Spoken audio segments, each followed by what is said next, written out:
அன்பு கிழமிய தமிழர் வாழ்வியல் புலனத்துடைய அன்பு தமிழ் நெஞ்சங்களே, உங்கள் அனைவரையும் பெண்ணாடம் முத்துஜோதி மிக்க பணிவன்போடு வணங்கி மகிழ்கிறேன். இன்று உங்கள் திருமுன்னே தமிழர் வாழ்வியல் ஆய்வுரை 90 அளிப்பதில் நான் மற்றற்ற மகிழ்ச்சி அடைகிறேன். சென்ற வார இறுதியிலே நாம் 2ஆம் இயலை முடித்துவிட்டு தமிழர் வாழ்வியலுடைய அந்த பாடப்பகுப்பு முறையின் 2ஆம் இயலை நிறைவு செய்துவிட்டு 3ஆம் இயலுக்கு செல்லலாம் என்று சொல்லியிருந்தேன். பிறகு ஒரு சிந்தனை வந்தது எனக்கு. இவ்வளவு பறக்க நாம் தமிழர்களுடைய தமிழ் மன்னர்கள் கட்டிய கோயில்களை பற்றியும் குடைவரை கோயில் பற்றியும் கற்றளிகளை பற்றியெல்லாம் சிந்தித்தோமே, அந்த கற்றளிகள், அந்த கல் எழுத்துகள், கல்வெட்டுகள் நமக்கு சொல்லுகிற கவினூறு செய்திகள், முக்கியமான செய்திகள் என்னென்ன என்பதை தொகுத்து பார்க்கலாமே என்கிற ஒரு எண்ணம் வந்தது. அந்த எண்ணத்தின் அடிப்படையிலே தமிழகத்தில் இருக்கக்கூடிய அந்த கல்வெட்டுகள், சிற்பங்கள் நமக்கு சொல்லுகிற சில அரிய செய்திகள் என்னென்ன என்பதை நாம் தொகுத்து பார்க்கலாம். முதல் செய்தியை நான் சொல்ல விரும்புவது, கல்வெட்டுக்கள் என்றால் அது வடமொழி கலந்தது, பிறந்து போன, படிக்க முடியாத சொற்களை உடையது, இன்று பேசுகிறது போல அல்லது குறுந்தொகை நருந்தொகை போல தீந்தமிழ் கவிதைகள் உடையது அல்ல என்ற ஒரு பொதுவான கருத்தில் வரைக்கும் பதிந்திருக்கலாம். ஆனால் அப்படி அல்ல. சில கல்வெட்டுகள் மிக சிறந்த தமிழ் யாப்பிலக்கணத்தோடு கூடிய பாக்களை பெற்றிருக்கின்றன. அதுவும் செப்பேடுகளெல்லாம் மிக அருமையான செய்திகளை சொல்கின்றன. அதை மெய்கீர்த்தி என்று சொல்வார்கள். அந்த மெய்கீர்த்தி என்கிற முறையை உருவாக்கியும் ராஜராஜ சோழன் தான். அவனுக்கு பின்னால் வந்த அத்தனை மன்னர்களும் அந்த மெய்கீர்த்தியை விடாது செய்து வந்தார். செப்பேட்டில் எழுதுகிற மெய்கீர்த்தி சில நேரங்களில் கல்லிலும் மடித்தார்கள். அந்த மெய்கீர்த்தியெல்லாம் மிக அழகான யாப்பனக்கடத்தோடு கூடிய எதுகுமனையோடு கூடிய அருந்தமிழ் பாக்கள். அதுபோல் கல்வெட்டிலே ஒரு பா, அது எங்கே இருக்கிறது என்றால் திருச்சிராப்பள்ளி மலைக்கோட்டினுடைய அந்த மேலே இருக்கிற குடைவரை கோயிலே இருக்கிறது. அந்த குடைவரை கோயிலை சமைத்தவன் கிபி 7ஆம் நூற்றாண்டை சார்ந்த மகேந்திர பல்லவன். ஒரு 300 ஆண்டுகளுக்கு பின்னாலே அதே கோயிலுக்கு, அதே குடைவரை கோயிலுக்கு ஒரு தமிழ் பாவலன் வருகிறான். 10ஆம் நூற்றாண்டில், கிபி 10ஆம் நூற்றாண்டு பிற்கால சோழர் காலத்திலே ஒருவன் வருகிறான். அங்கே இருக்கிற அந்த கவிஞர் சிற்பங்களை பார்த்த உடனே, அந்த மண்டபங்களுடைய அழகையெல்லாம் பார்த்த உடனே அவன் மனம் மகிழ்ந்து போகிறது. உடனே தமிழ் அவனுக்கு பிரபலமாக வெள்ளம் போல புரண்டு வருகிறது தமிழ் கவிதை. அதில் ஒரு சின்ன ஒரு அழகான தமிழ் சொல்லை சொல்கிறான். அதற்காக இந்த செய்தியை நான் சொல்லுகிறேன். அவன் இங்கே ஒரு கவிதையை படைத்திருக்கிறான். 104 பாடல்கள் கொண்ட சிராமலை அந்தாதி. பாருங்கள், அவ்வளோ பெரிய 104 பாடல்கள் சிராமலை அந்தாதியை அதே மண்டபத்திலே கல்லனால் பதிக்கிறான். அதில் ஒரு பாடல் மட்டும் சொல்கிறேன். அதில் ஒரு செய்தி நமக்கு காத்திருக்கிறது. அது என்னன்னு கேட்டிங்கன்னா, மற்பந்த மார்வன் மணியன் மதில் வேம்பயர்கோன் நற்பந்த மார்தமிழ் நாராயணன் சிராமலை மேற் கற்பந்த நிழலில் வைத்த கலித்துறை 100 கற்பார் பொற்பந்த நீழலரன் திருப்பாதம் பொருந்துவரே. இந்த பாடல் நம்ம பிடிக்க வேண்டிய ஒரு சொல் இருக்கிறது. நம்ம பெரும்பாலும் பொதுவாக மண்டபம் என்று சொல்கிறோமே, அந்த மண்டபத்திற்கு இந்த தீந்தமிழ் கவிஞன் ஒரு அழகான தமிழ் சொல்லை கொடுக்குறான். மண்டபம் தமிழ் சொல் தான், ஒரு நருந்தமிழ் சொல்லை கொடுக்குறான். அது என்னன்னு பார்த்தீங்கன்னா கற்பந்தல் என்கிறான். கல்லிலான பந்தலாம். பாருங்கள், அழகான என்ன கற்பனை பாருங்கள். உனக்கு நமக்கெல்லாம் மண்டபத்தை பார்த்தோன்னா மண்டபம் தோணுது, தூணும் தோணுது, தரையும் தோணுது, சோறும் தோணுது, மேற்கூரை தோன்றுகிறது. ஆனால் அவனுக்கு அது கற்பந்தலாக, கல்லான பந்தலாக, கவிஞர் கற்பந்தலாக தோன்றுகிறது. அதற்காக இந்த செய்தியை நான் சொல்கிறேன். இது கல்வெட்டு தருகிற ஒரு கவிஞர் தமிழ்ச்சொல். அதுபோல கோயில்களிலே தேவாரம் பாடுகிறவர்களை நாம் ஓதுவா மூர்த்திகள் என்று வழங்குகிறோம். இந்த ஓதுவாருடைய மாண்பை பற்றி நமது குடவாயில் பாலசுப்ரமணிய ஐயா அவர்கள் மிகப்பெரிய நூல் எழுதியிருக்கார். 600-700 பக்கம். அதை பற்றி நான் காலம் நெருங்கிற பொழுது பின்னால் சொல்கிறேன். அவ்வளவு அழகாக ஆய்ந்து தோய்ந்து சொல்லியிருக்கிறார்.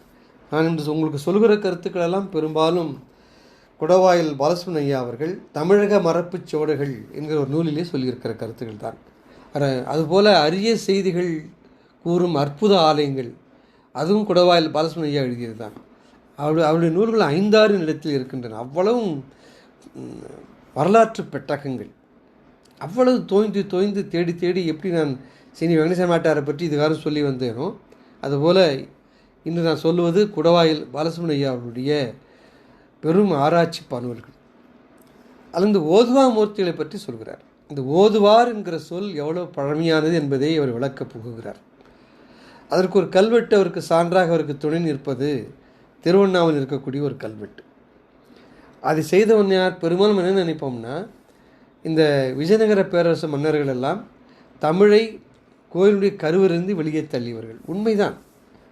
அதுக்கு பல நிகழ்ச்சிகளை சொல்லியிருக்கிறேன். உதாரணமாக எடுத்துக்காட்டாக பழனியை சொல்லியிருக்கிறேன். பத்தியம்மன்னன் என்கிற ஒரு விஜயநகர பேரரசனுடைய ஒரு தளபதி, அவன் ஒரு பிராமணன். அந்த கோயிலுக்கு செல்கிறான் பழனிக்கு. அங்கே இருக்கிற பண்டாரங்கள் திருநீர் காட்ட முனைகிறார்கள், திருநீர் கொண்டு வருகிறார்கள், கற்பூரம் காட்டி திருநீர் கொண்டு வருகிறார்கள். நிறுத்துகிறான் உடனே. யார் இவர்களா என்று கேட்கிறான் கூடியிருக்கிற அமைச்சர்களை. இவர்கள்தான் இங்கே பரம்பரையாக போகருடைய காலத்தில் இருந்து அதற்கு முன்னிருந்தும் இவர்கள் தான் பூசை செய்கிறவர்கள் பண்டாரங்கள் என்று. எல்லோரும் வெளியே துரத்துங்கள். நான் ஒரு பிராமணன் எல்லா இடத்திலும் திருநீர் பெறுவதா என்று திருநெல்வேலி மதுரையில் இருந்தெல்லாம் உடனடியாக ஆணையிடுகிறான். அங்கிருந்து 50க்கும் மேற்பட்ட பிராமணர்கள் அழைத்து வரப்படுகிறார்கள். பழனியிலே குடியேற்றப்படுகிறார்கள். மறுநாள் அவர்கள் கையாலே கற்பூரம் காண்பித்து திருநீர் பெறுகிறான். அன்றிலிருந்து பண்டாரர்கள் ஒழிக்கப்பட்டார்கள். இப்படி தான் தமிழக கோயில் முழுவதும் அவர்கள் காலத்திலே தமிழரும் வெளியே துரத்தப்பட்டு சமஸ்கிருதம் சொல்கிற பிராமணனும் கருவறைக்குள்ளே புகுத்தப்பட்டார். உண்மைதான். ஆனால் சில மன்னர்கள் அப்படி அல்ல, தமிழையும் ஆதரித்தார். ஒரு சில விஜயநகர பேரரசர்கள் அதையும் நம்ம காழ்ப்புணர்ச்சி இல்லாமல் பார்க்கணும். உதாரணமாக பாருங்கள், ஓதுவாருங்கிற பெயர் கல்வெட்டில் எங்கே பொறித்திருக்கப்படுகிறது என்றால் திருவண்ணாமலையில். அதை பொறித்தவன் யார்? 1517ஆம் ஆண்டு கிருஷ்ணதேவராயர் காலத்து சாசனங்கள் அந்த கோயிலே இருக்கிறது. அதில் ஒரு சாசனம் என்ன சொல்லுதுன்னா, கிபி 1517ஆம் ஆண்டு சாசனம் திருவண்ணாமலை என்ன சொல்கிறது என்றால், அக்கோயிலில் நாளும் தமிழ் பாட ஓதுவார்களுக்கு பெருமனன் நியமித்தான்.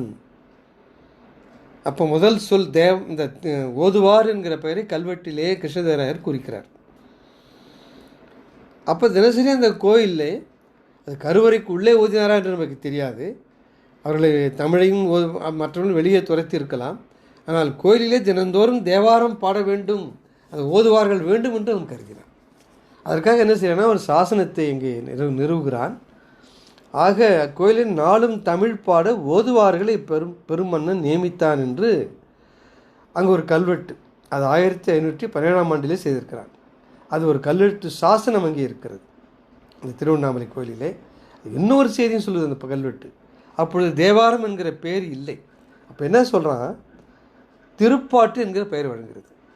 அந்த மூவராதிகள் பாடிய அந்த, அல்லது நான் மாணிக்கவாசகன் சேர்த்து கொள்ளலாம், 4வரும் பாடிய அந்த பாடலை திருப்பாட்டு என்று கல்வெட்டு குறிக்கிறது. திருப்பாட்டு என்கிற சொல்லையும் ஓதுவார் என்ற சொல்லையும் அந்த திருவண்ணாமலை கல்வெட்டு நமக்கு சொல்கிறது. இது ஒரு கல்வெட்டு சொல்லும் செய்தியாக நாம் அறிந்து கொள்ள வேண்டும். அதுபோல் இன்னும் ஒரு செய்தி நமக்கு நாயக்கன் காலத்திலே கிடைக்கிறது. திருவாரூர் பற்றி அடிக்கடி நான் சொல்லியிருக்கிறேன். அங்கே தேவாசிரிய மண்டபம் என்கிற ஒரு மண்டபம் இருக்கிறது. அதை பற்றி பல செய்திகளையும் உங்களுக்கு நான் ஏற்கனவே சொல்லியிருக்கிறேன். அதை நான் திரும்ப சொல்லப்போவதில்லை. அந்த தேவாசிரிய மண்டபத்தை திருத்தொண்டர் புராணத்திலே சேக்கிழார் பெருமான் தேவாசிரியானம் திருக்காவணம் என்று சொல்லுவார்.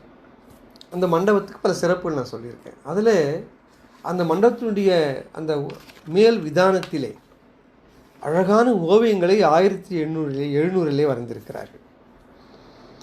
அந்த ஓவியத்தை மட்டும் வரையவில்லை, இந்த ஓவியத்திற்கு கீழே சில சொற்களையும் குறிப்புகளையும் கொடுக்கிறார்கள். அதில் என்ன ஒரு குறிப்புனா, ஒரு அரிய செய்தி என்ன கிடைக்குதுன்னா, அந்த நாடாளுகிற மன்னனும் அவனுடைய பிரதானிகளும் அந்த திருவாரூர் கோயிலுடைய கருவறைக்கு முன்னே நிற்கிறார்கள். அந்த ஓவியத்தில் இருக்கிற காட்சி இது. அந்த ஓவியத்தினுடைய விதானத்தில் இருக்கிற ஓவியத்திலே திருவாரூருடைய திருவரை கருவறை, அங்கே முன்னே மன்னனுடைய பிரதானிகளாம் நிற்கிறார்கள். அவர்களுக்கு முன்னே ஓதுவார்கள் நிற்கிறார்கள். அங்கே என்ன செய்கிறாங்கன்னா, அவர்கள் திருப்பாட்டு பாடுகிறார்கள். இந்த திருப்பாட்டு பாடி திருக்கதவை திறக்கிறார்கள். ஆக சிவாலயனுடைய அந்த கருவனுடைய கதவை திறக்க வேண்டுமானால் தேவாரம் திருப்பாட்டு பாட வேண்டும், அதை ஓதுவார்கள் பாட வேண்டும். ஏன்னா அந்த ஓதுவாருடைய படத்தை போட்டு கீழே ஓதுவார்கள் தமிழில் எழுதியிருக்கிறார்கள். அப்போ பாருங்கள், ஆக தேவாரம் திருப்பாட்டு பாடிதான், அதுவும் ஓதுவார்கள் வாயால் பாடப்பட்டுத்தான் கருவறையுடைய திருக்கதவுமே திறக்கப்பட்டு இருக்கிறது என்கிற மரபொன்று இருந்திருக்கிறது. இன்றைக்கெல்லாம் அழிந்து ஒழிந்து விட்டன. கருவறைக்குள்ளே அவர்கள் போனார்களா என்பது நமக்கு தெரியாது. ஆனால் இந்த திருப்பாட்டிற்கும் அந்த ஓதுவார்களுக்கும் அந்த மதிப்பு ஒன்று இருந்திருக்கிறது. இதெல்லாம் சில கோயில்களில் திருப்பாட்டு பாடுகிற தேவாரம் பாடுகிற ஓதுவார்களே இல்லைங்க. இருந்தாலும் அவளை கூட்டு 2 தேவாரம் பாடுன்னு சொல்வதற்கு யாருக்கு நாதி இருக்கிறது? அப்புறம் எப்படி ஓதுவாள் இருக்கும்? அவர்களுக்கும் வயிறு இருக்கிறது அல்லவா? அதை நாம் எல்லாம் ஊக்குவிக்க வேண்டாமா? அந்த கடமை நமக்கு இல்லையா? ஆக இந்த அரிய செய்தியையும் இந்த கல்வெட்டும் ஓய்வும் நமக்கு சொல்லுகிறது என்பது கருத்தின் 2வதாக நான் சொல்கிறேன். அடுத்தது நாம் தெரிந்து கொள்ளப் போகிற செய்தி காரைக்கால் அம்மையாரை பற்றியது. காரைக்கால் அம்மையாரை பற்றி உங்களுக்கு எல்லோருக்கும் தெரியும். இந்த திருஞான சம்பந்தர், திருநாவுக்கரசர், சுந்தரர், மாணிக்கவாசகர்களெல்லாம் மூத்தவர் அவர். அதற்கு முன்பாகவே திருப்பாட்டு பாடியவர். அவ்வளோ சிறப்பு வாய்ந்தவர் காரைக்கால் அம்மையார். அப்படி வரலாறு உங்களுக்கெல்லாம் தெரியும், அதை நான் சொல்லப்போவதில்லை இப்பொழுது. அவர்கள் தன் உடலை ஒரு பெண் உருவமாக, பெண் பேயாக மாற்றிக்கொண்டு எல்லா சிவத்தலனும் செல்கிறார்கள். ஈசன் உனக்கு என்ன வேண்டும் என்று கேட்கிற பொழுது, உன் திருவடியினுடைய நடனத்தை பார்த்து உன் திருவடியிலே அமர்ந்து நான் ரசிக்க வேண்டும். அதான் அவன் கேட்ட கேள்வி. சேக்கிழார் என்ன செய்கிறாருன்னா, காரைக்கால் அம்மையார் புராணத்தை பற்றி சொல்கிற பொழுது பல பாடல்களிலே அவர்கள் தன் கையிலே தாளமேந்தி பாடுவதாக பல பாடல்களிலே சொல்லுவார். ஒரு கோயிலை மட்டும் அவர் தாளம் ஏந்தாமல் ஒரு அரிய இசைக்கருவியை கையில் வைத்து பாடுவது போல ஒரு சிற்பம் இருக்கிறது. அது எங்கன்னு கேட்டிங்கன்னா, திருப்புகலூர் வர்த்தமானீஸ்வரம் அந்த ஒரு சிவாலயத்தில் மட்டும்தான் அந்த சிவபெருமான் ஆடுகிற ஆடலுக்கு கீழே அமர்ந்து காரைக்கால் அம்மையார் ஒரு அரிய இசைக்கருவி வாசிக்கிறார்கள். அதுவும் இசைத்தவொடனே வாய் பிளந்து அப்படியே இருக்கிற மாதிரி அந்த சிற்பம் இருக்குது. என்ன அழகு பாருங்கள். இந்த கருவருடைய தென்புற இந்த தேவகோஷத்தில் உள்ள அந்த ஆடவலான் திருவுருவத்திற்கு கீழாக அம்மையினுடைய உருவம் அழகாக திகழ்கிறது. காரைக்கால் அம்மையார் பெரும்பாலும் தாளம் போட்டு பாடுவது போன்ற எல்லா சிற்பங்களும் இருக்கும். இது ஒரு அரியதாக தாளம் போட்டு பாடாமல் ஒரு அரிய இசைக்கருவி, அது தோள் மேலே சாய்த்து கொண்டு ஒரு நீண்ட தண்டு இருக்கிறது, கீழே ஒரு குடம் போன்ற ஒரு அமைப்பு. என்ன ஒரு சிறப்புனா, ஒரு கையில் ஒரு சிறு குச்சி போல் அது மேலே அந்த நரம்பு மேல் மீட்டுகிறார். இது புரிந்து கொள்வதாக இருந்தால் இன்றைய வயலினை ஞாபகம் வச்சுங்க நீங்கள், சித்தார் போன்ற கருவிகளெல்லாம். இந்த வயலின் எப்படி வாசிக்கிறாங்க, ஒரு போ என்று சொல்லி ஒரு வில் போன்ற ஒரு ஒன்று அந்த கம்பியின் மேல் தேய்ப்பார்கள். அப்போ பாருங்கள், வயலின் போன்ற நம்ம நினைக்கிறோம் வயலின் ஒரு ஆங்கில கருவி, அதுதான் முதல் கருணாகேசருக்கு கொண்டு வரப்பட்டது என்று நம்ம கருதுகிறோம். ஆனால் இந்த திருப்புகலூர் கல்வெட்டு இந்த கற்சிற்பம் என்ன சொல்கிறது என்றால், இது தமிழர்களுக்கு அறிந்திருந்த ஒரு பெரிய இசைக்கருவி. நீண்ட கோல் போன்ற ஒரு பகுதி இது தோளிலே சாய்த்து வைத்திருக்கிறார் காரைக்கால் அம்மையார். அது தொடை மேலே அந்த குடம் போன்ற ஒரு சிறு பகுதி இருக்கிறது, அது இடது கை பிடித்திருக்கிறது. வலது கையினாலே ஒரு கோல் போன்ற ஒரு அமைப்பு கொண்டு அந்த கம்பியின் மேலே மீட்டுகிறார். இது எவ்வளோ அரிய செய்தி பாருங்கள். இது இந்த சிற்ப காட்சி ரொம்ப அரிதான காட்சி. இதே போல் நம்ம தஞ்சாவூருக்கு அருகில் உள்ள புள்ளமங்கை திருவாலந்துறையார் திருக்கோயில், அங்கே இதே இசைக்கருவி போன்ற ஒரு இசைக்கருவியை அங்கே காரைக்கால் அம்மையார் வாசிக்கவில்லை, அங்கே ஒரு பூதக்கணம் வாசிக்கிறது. அந்த பூதக்கணம் என்ன செய்யுதுன்னா, அதே போல் தோளின் மேல் இசைக்கருவியை அணைத்தவாறு வலது கையாலே கோலால் அது அந்த கருவியை மீட்டுகிறது. அது வாய் விழுந்து அதுவும் பாடுது. அப்போ பாருங்கள், அது என்ன சிறப்புனா, இன்றைக்கி வயலின் வாசிக்கிறவங்களாம் பாட மாட்டான், வாய்ப்பாட்டு தனி இருக்கும். ஆனால் இந்த சிற்பங்கள் சொல்லுகிற செய்தி என்னவென்றால், அது வாயினாலும் பாடிக்கொண்டு கையினாலும் வாசிக்கிறார்கள். ஆக இந்த இசைக்கருவிக்கு என்ன பெயர் வச்சுருக்காங்கன்னா பாடவியம். பாருங்கள், என்ன அழகான பேருங்க, பாடவியம். பாடவியம் என்றால் கையினாலும் வாசித்து வாயினாலும் பாடுகிற இந்த அரிய சிற்பத்தை இந்த தஞ்சாவூருக்கு அருகில் இருக்கக்கூடிய இந்த புள்ளமங்கை திருவாலந்துறையாருங்கிற திருக்கோயிலே நம்ம சிற்பமாக நம்ம காணுகிறோம். என்ன ஒரே வேறுபாடுன்னா, அங்கே காரைக்கால் அம்மையார் வாசித்தார்கள் திருப்புகலூரில், இங்கே பூதகணம் வாசிக்குது. இதே போன்று கிபி 7ஆம் நூற்றாண்டு ஒரு எழுப்பப்பட்ட ஒரு திருநெல்வேலி அருகில் திருநெல்வேலி மாவட்டத்தை சார்ந்த ஒரு கோயில், திருமலைபுரம் குடைவரை கோயில். கிபி 7ஆம் நூற்றாண்டை சார்ந்த திருநெல்வேலி மாவட்டத்தை சார்ந்த திருமலைபுரம் குடைவரை கோயில். அங்கேயும் நாட்டியம் ஆடுகிறார் சிவபெருமான். அந்த சிற்பத்துக்கு அருகே கீழே அமர்ந்து ஒரு பூதகணம் வாசிக்கிறது. இதே இசைக்கருவி தோளிலே சார்த்தி இருக்கிறது. தண்டு போன்று கீழே தொடைவரை வருகிறது. அங்கே குடம் போன்ற ஒரு அமைப்பு, வலது கையால் ஒரு கோலினால் மீட்டுகிறது. வாய் பிளந்து இருக்கிறது. இங்கே வாய் பிளந்து இருக்கிற என்ன அர்த்தங்க? வாயினாலும் பாடுகிறது இந்த பூதகணம். அதே போல மற்றொரு படைப்பு, இந்த பல்லவ மன்னன் ராஜசிம்ம பல்லவன் இருக்கானே, அவன் காஞ்சியிலே கைலாசநாதர் கோயிலில் லலாட திலகம் என்னும் ஆடல் காட்டும் சிவபெருமானுக்கு அருகே அமர்ந்த கோலத்திலே இந்த இசைக்கருவியை வாசிக்கும் ஒரு பூதகண சிற்பம் இருக்கிறது. பாருங்கள், கைலாசநாதருக்குள்ள அடிக்கடி சொல்லிக்கிட்டே இருக்கு, அதை போய் அவசியம் நம்ம அவர்கள் பார்க்க வேண்டும். அங்கேயும் பார்த்தீங்கன்னா லலாட திலகம் அப்படிங்கிற ஒரு ஆடல் காட்டுகிற ஒரு சிற்பம் சிவபெருமான். அதன் அருகே கீழே ஒரு பூதகணம் அமர்ந்து இதே பாடவியம் என்கிற அந்த கருவியை கையினால் வாசிக்கிறது, வாயினால் பாடுகிறது. அதுபோல கிபி 10ஆம் நூற்றாண்டை சார்ந்த இந்த முற்கால சோழர் படைப்பான ஸ்ரீனிவாசநல்லூர் குரங்கநாதர் கோயில், அங்கேயும் ஒரு ஆடவல்லானுடைய சிற்பம், அதற்கு கீழே ஒரு குள்ள பூதம் இதே இசைக்கருவியை அதுபோலவே தோளிலே சாய்த்து இந்த தண்டு தொடைவரை வருகிறது. கீழே குடம், வலது கையாலே ஒரு கோலினால் அதை இசைக்கிறது. வாய்த்திழந்து இருக்கிறது. அதுதான் ரொம்ப சிறப்பதில்லை.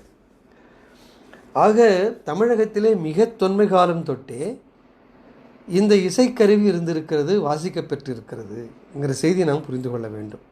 இதற்கு பெயர் பாடவியம். அதான் இன்று இருக்கிற வயலின், சித்தார், சில பேர் இந்த கொட்டாங்குச்சியில் கூட ஒரு காகிதத்தையோ தோலையை ஒட்டி ஒரு குச்சியால் வாசிப்பார்கள். இதெல்லாம் இந்த பாடவியம் என்கிற கருவினுடைய பின்னால் வந்த இசைக்கருவிகள். இதற்கு முன்னோடி எதுங்க? தொல்தமிழ் காலத்தில் வந்த இந்த பாடவியம் என்கிற கருவி. சரி, இந்த பெயருக்கு பாடவியம் என்கிற பெயர் எங்கே இருக்கிறது அப்படின்னா, இது நம்ம திருவிடைமருதூர் திருக்கோயிலில் உள்ள முதலாம் ராஜராஜ சோழனுடைய கல்வெட்டு, அதுலேயும் இந்த பாடகம் என்கிற இசைக்கருவி பற்றி செய்தி வருகிறது. இந்த பாடகம் என்கிற இசைக்கருவி அந்த கல்வெட்டிலே வருகிறது. ராஜராஜ சோழனுடைய கல்வெட்டு ஒன்றிலே பாடகம் என்ற இசைக்கருவி பேசப்படுகிறது. திருக்கோயில்களில் காந்தப்பர் என்ற இசைவாணர்கள் பணிபுரிந்திருக்கிறார்கள். அவர்கள்தான் இந்த கருவியிலே மிக சிறப்பு பயிற்சி பெற்றவர்களாக இருந்திருக்கிறார்கள். அதற்கு என்ன சான்று என்றால், இந்த காந்தப்பர் என தமிழில் கூறும் மரபு இருந்ததை அம்பரம் திரியும் காந்தப்பர் எல்லாம் அமுதகீத வலையால், இது பெரியாழ்வாருடைய பாசுரம். ஆக இந்த குறிப்பில் வைத்து பார்க்கிற பொழுது இந்த பாடம் என்கிற இந்த கருவி மிக தொன்மை காலம் தொட்டே தமிழத்தில் இருந்திருக்கிறது. ஆக காந்தப்பர் என்னும் இந்த இசை பாடுவோர் பாடவியும் என்கிற இந்த கருவியை வாசித்து கொண்டு பாடுவார்கள் என்பது நமக்கு உறுதியாகிறது. அதுபோல் இன்னொரு இசைக்கருவி, அதுவும் சிற்பங்கள் மூலமாக நமக்கு கிடைக்கப்பெறுகின்றன. ஒரு தொன்மையான இசைக்கருவி யாழ் என்பது தமிழருக்குரிய ஒரு இசைக்கருவி.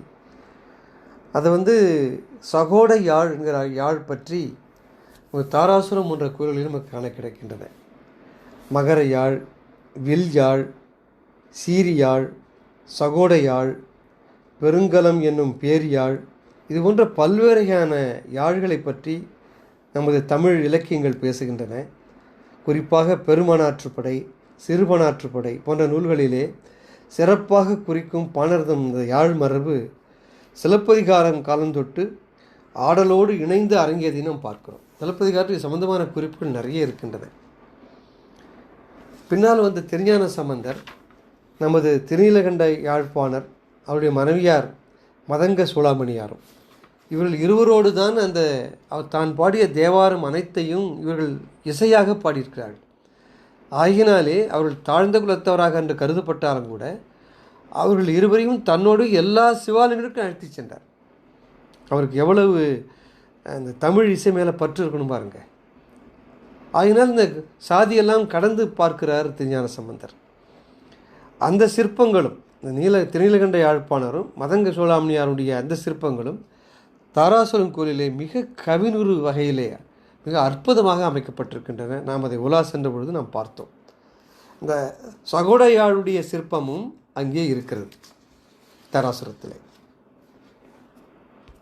அதுபோல் இந்த மயிலாடுதுறை அடுத்த புஞ்சை இன்று திருநனிப்பள்ளி என்று சொல்வார்கள்.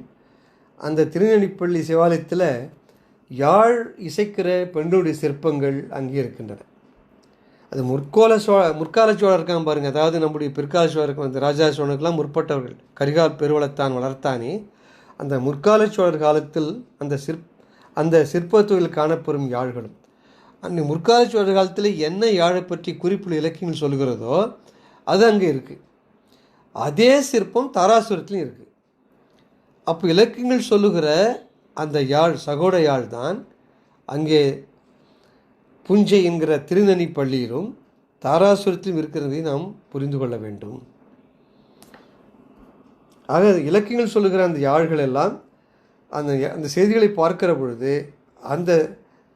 இந்த நனிப்பள்ளி திருநனிப்பள்ளி என்கிற ஊரிலும் தாராசுரம் என்கிற ஊரிலும் இருக்கிற சிற்பங்கள், அந்த யாழுடைய சிற்பங்கள், சடோக யாழ் என்ற யாழுடைய சிற்பம் மிக மிக பொருந்தி போகிறது என்பதற்கு ஒரு அரிய செய்தி. அடுத்தது இன்றைக்கி நம்ம சாப்பிட்றப்ப டைனிங் டேபிள் சொல்கிறோம், சேர் சொல்கிறோம். இதெல்லாம் முற்காலத்து எப்படி இருந்தது? சேக்கிழார் இந்த இளையான்குடி மாறனார் புராணம், அப்புதடிகள் புராணம், சிறு தொண்டர் புராணம், கழட்டறிவார் புராணம், இந்த புராணங்கள்லாம் சிவருமான் உணவு அருந்து வந்ததாகவும் அவருக்கு வீட்டில் இருக்கிற பெண்கள் உணவு சமைத்து இட்டதாகவும் வரலாறு சொல்கிறார். அதில் அழகான இந்த டைனிங் டேபிளுக்கு ஒரு அழகான பெயரை சேக்கிழார் அந்த காலத்து சொல்லுவார். அது பரிக்கலக்கால். பரிக்கலக்கால்னா உணவு அருந்துகிற டைனிங் டேபிள். அதுக்கு 3 கால் இருக்கும். இன்று தமிழ்நாட்டிலே முக்காலி என்று சொல்வார்கள். இன்றும் கிராமங்களெல்லாம் முக்காலி இருக்கிறது, எங்கள் வீட்டிலையும் இருக்கிறது. அதன் மீது வளராவுடைய படத்தை நாங்கள் வயசிலேயே வைத்திருக்கிறோம், விளக்கை. அமர்ந்து சாப்பிடுவது 4 கால்களுள்ள சிறு அமைப்பாக ஒரு இது ஸ்டூல்னு சொல்கிறோம் இங்கிலீஷில், அது போன்ற ஒரு சிறு அமைப்பாக இருக்கும். ஆக 4 கால்கள் ஒரு அமைப்பிலே அமர்ந்து அந்த பரிக்கலக்கால் என்று சொல்லுகிற 3 கால் முக்காலியின் மேலே ஒரு பட்டு துணியை போட்டு அதன் மேலே அமர்ந்து சாப்பிடுகிறார்கள். அந்த 3 கால் உள்ள அந்த பரிக்கலக்கால் மேலே ஒரு பட்டு துணியை போட்டு அதன் மேலே குருத்து வாழை, பரிக்கால் குருத்து என்றால் வாழை, தலைவாழையில் சொல்ல பாருங்க, இந்த தலைவாழையில் இட்டு உணவு பரிமாறுகிற பழந்தமிழ் பண்பாட்டை அப்படியே படம் பிடித்து காட்டுகிறது தாராசுரம் கோயில்கள். நான் சொன்ன அத்தனை நான்மாருடைய வரலாற்றையும் இந்த அமைப்புகளை, இந்த பரிக்கலக்கால்னா என்ன, அமர்ந்திருக்கிற ஆசனம் என்ன, அதுமேல் எப்படி வெண்துகளை போடுகிறார்கள், எப்படி பணிவோடு பெண்கள் பரிமாறுகிறார்கள், இந்த காட்சி அப்படியே கண்மண் கொண்டாந்து காட்டுகிறது தாராசுரம் கோயில்கள். அப்போ அந்த உணவு பரிமாறுகிற அந்த விருந்தோம்பல் முறையை எப்படி செய்தால் என்பதை நாம் உற்று பார்க்க வேண்டும். அதுபோல் தாராசுரத்தை நான் திரும்ப சொல்கிறேன் என்றால், அதற்காக நாம் சோழர் உலா 2 சென்றோம். நாம் 2ஆம் ராசராசன் கட்டிய மிக பெரிய கவினூர் கோயில் அது. அந்த ஒளிப்படாத இடமேல் அந்த கோயில் முழுவதும் அவ்வளவு சிற்பங்கள் சிற்பங்கள் சிற்பங்கள். இன்னும் ஒரு சிறப்பு அந்த கோயிலுக்குன்னா, தமிழகத்தில் எந்த கோயிலுக்கும் இல்லாத ஒரு சிறப்பு அந்த கோயிலுக்கு என்ன இருக்குன்னா, ஒரு நாயனாருடைய வரலாறு ஒரு கோயில் இருக்கும், ஒரு சிற்பத்தை செதுப்பார்கள். அல்லது மிஞ்சி போனால் 4 தனித்தனி கோயில்கள் சிலைகள் இருக்கலாம். 63 நாயன்மார்களுக்கு தனித்தனி சிலையாக நின்ற கோலத்திலே 63 சிலைகள் இருக்கும், அவ்வளவுதான். ஆனால் பெரிய புராணம் சொல்லுகிற அந்த பெரிய புராண நிகழ்ச்சிகளை முழுவதுமாக நிகழ்ச்சியாக கல்லிலே வடித்து காட்டிய கவினூர் காட்சி தாராசுரத்தில் மட்டும்தான் இருக்கிறது தமிழகத்திலேயே. அந்த பெரிய புராணம் என்ன நிகழ்ச்சி சொல்லுதோ அதே நிகழ்ச்சி அப்படியே இருக்கும். இப்போ அப்பர்கள் திருவையாருடைய அந்த ஆற்றிலே குளத்திலே மூழ்கி வெளியில் வருகிற பொழுது கைலாய காட்சியை பார்த்ததாக பெரிய புராணம் சொல்லும்.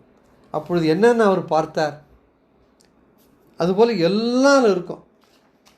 அந்த ஒரு பறவை மகன்று என்று சொல்லுவார்கள், அந்த மகன்று பறவை அவர் பார்த்து அப்படி ஜோடியாக தான் வருமா. சேக்கிழார் அப்படி தான் பாடுறார். அத்தனையும் ஒரு 5-6 சிற்பங்கள் இருக்கும். அதுக்கு இந்த 63 நாயன்மாருக்கு ஒரு நிகழ்ச்சி என்றால் அது 3-4 சிற்பங்களிலே வடித்து காட்டுவார்கள் தொடர்ச்சியாக. அதுபோல் கோயிலை சுற்றி அது தெற்கு பிரகாரம், மேற்கு பிரகாரம், வடக்கு பிரகாரம், அந்த 3லேயும் அந்த சுற்றாலை 3லேயும் கருவறை சுற்றி இருக்கிற சுவற்றிலே 63 நாயன்மாருடைய அத்தனை சிற்பங்களையும் அழகாக படம் பிடித்து காட்டுகிற ஒரே கோயில். நிகழ்ச்சி நாயனாருக்கு மட்டும் ஒரு தனி சிலை இல்லை. கலிகப நாயனார்னா ஒரு சிலை மட்டும் வச்சு மற்ற எல்லா சிவாலயத்திலும் இருக்கும். ஆனால் அது வரலாற்றின் 3-4 சிற்பங்களிலே படம் பிடித்து காட்டும் சினிமா காட்சி போல காண்பித்திருக்கிறார்கள். அந்த சிறப்பு தாராசுரத்துக்கு மட்டும்தான் உண்டு. இன்னும் சில கோயில்கள் ஒரு பெரிய தத்துவத்தை நமக்கு உணர்த்துகின்றன. இப்போ தஞ்சை பெரிய கோயிலை பற்றி நம்ம சற்று சிந்திக்கலாம். நாம் தஞ்சை பெரிய கோயிலுக்கு பெரும்பாலும் சோழர்களாம் 3 சொல்லுவோம் என்று நான் கருதுகிறேன். அந்த கோயிலில் ஒரு அருவத்தத்துவத்தை விளக்குகிறார்கள். அருவத்தத்துவத்தை விளக்குகிற கோயில்கள் சிதம்பரமும் ஆவுடையார் கோயில்னு சொல்லப்படுகிற திருப்பெருந்துறை கோயிலும் தான். அது இரண்டையும் நாம் ஏற்கனவே உலாவில் பார்த்துருக்கிறோம். இந்த தஞ்சை கோயிலிலே மிகப்பெரிய சிவலிங்கம் இருக்கும் கருவறையில். என்ன சிறப்புனா, அந்த 216 அடி உயரமுள்ள அந்த விமானம் இருக்குது பாருங்கள், சிவலிங்கத்துக்கு மேலே வெளியில் தான் கல்லாலான உருவங்கள் சிற்பங்கள்லாம் இருக்கும். உள்ள அத்தனையும் வெற்று கூடுது, நுனி வரையில் வெற்றாகவே இருக்கிறது அந்த கோபுரம். நாமெல்லாம் உள்ளே சென்று பார்க்க அனுமதி இல்லை.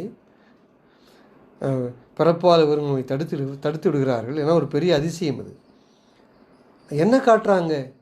கீழே இருப்பது அருவுருவ லிங்கம், மேலே இருப்பது அருவ வெளி. சிதம்பரத்தில் சொல்கிறார் வெளி. அந்த வெளி 216 அடி உயரம் முழுவதும் வெற்றிடம், வெறும் வெளியாக, எந்த பொருளும் இல்லை. கூடாதான் இருக்குது, எந்த பொருளும் இல்லாத வெற்று கூடாக இருக்கிறது. அதனால் இந்த லிங்க உருவத்திற்கு மேலாக இருந்த வெளி இருக்குது பாருங்கள், அதை பரசிவ வெளியாக, பரசிவ வடிவமாகவே போற்றுவதுதான் இந்த கோயில். அப்போ இந்த பரசிவ வெளி எவ்வளோ பெருசுன்னு காட்டணும். அதுக்கு ஒரு யுக்தியை இந்த கோயில் கையாளுகிறது. என்ன பண்ணியிருக்காங்கன்னா, கோயிலுக்கு கருவறைக்குள்ளே போவதற்கு முன்னாலே 2 பக்கம் துவாரபாலர்கள் இருக்கும். எல்லா கோயிலும் இந்த அமைப்பு இருக்கிறது.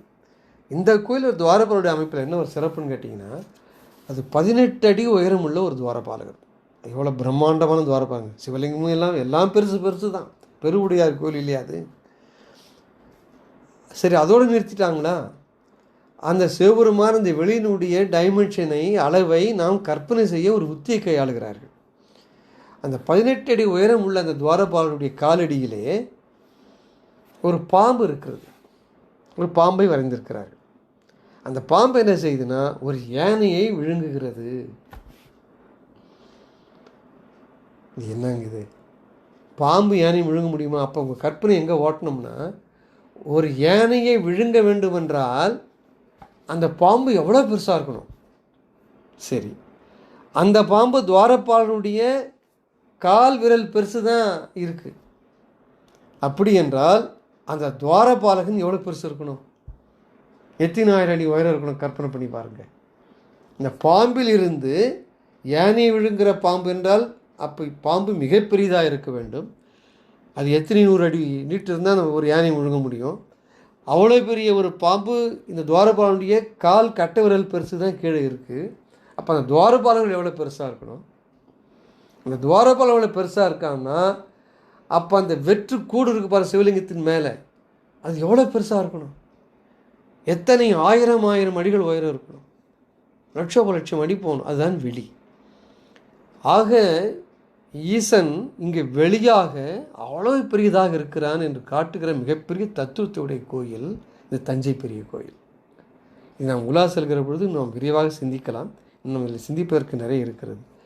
ஆக இந்த கோயில் அமைப்புகள், சிற்பங்கள் நமக்கு ஒவ்வொன்றும் ஏதோ வேடிக்கை பார்க்கிற பொருள் அல்ல.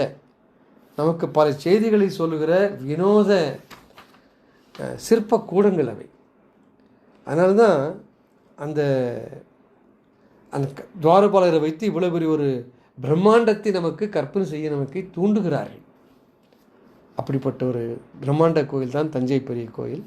இதை பற்றி பின்பு நாம் மிக விளக்கமாக சிந்திக்கலாம் என்று சொல்லி இந்த உரையை நான் இதோடு நிறைவு செய்கிறேன். நன்றி, வணக்கம்.